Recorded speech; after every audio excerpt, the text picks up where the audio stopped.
Somebody in my comments on Instagram said that men can't help themselves but cheat, and most men cheat. And I disagree with the notion of like they can't help themselves or they can't control themselves. And I'm going to tell you why. I think the reason why it's so easy for men to cheat is because it's like relatively inconsequential.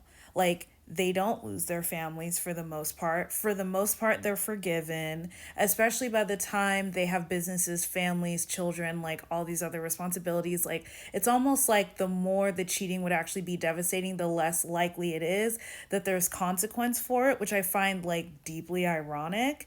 And there's not a lot of public shame around it, right? When a woman cheats, like, and it's public or like people find out at work and things like that, it basically like puts a scarlet letter on her name. She could lose her job. She could be socially ostracized. And in many ways, you have to start all over. Like when you look at like Monica Lewinsky, she had to leave the country. She had to change her name. She just now came out with a book. Like her life basically ended.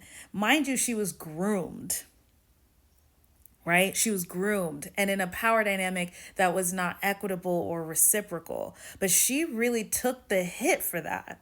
Like, that's the difference. Like, I don't think it's about what they naturally do. I think it's like people do what they get away with, right? Like, Trevor Noah talked about this on in a different context. He was talking about the access that fame gets him. And he was like, you go to a theme park, you usually got to wait for hours and hours and hours. You might spend a total of like 5 minutes on the actual rides. And like the rest of your 4 hour day, you're like waiting in lines.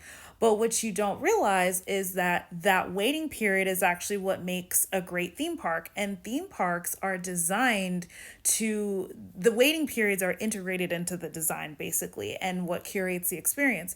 So when he became famous after he did The Daily Show, they were like, oh, it's Trevor Noah. You could just skip all the lines. You can ride as many times as you want. You can do whatever you want. They said, fuck yeah. But then at the end of it, they had a worse experience. They had headaches, like it wasn't fun, and they didn't even connect. And he realized, like, oh, I don't want to just have a free pass to do every ride, do all the things. Like, I really just want to spend time with my friends. And I thought it would be more fun if I just skirted to the top, but actually I missed out on the actual experience of the theme park. And I think that that is a really great metaphor for what men are going through, right? They have all this privilege, they have all this access, but because of that, it makes them devoid of doing the inner work and actually finding the emotional connection. And because of that, they miss out on the richness of being able to receive and give and experience love in a meaningful way.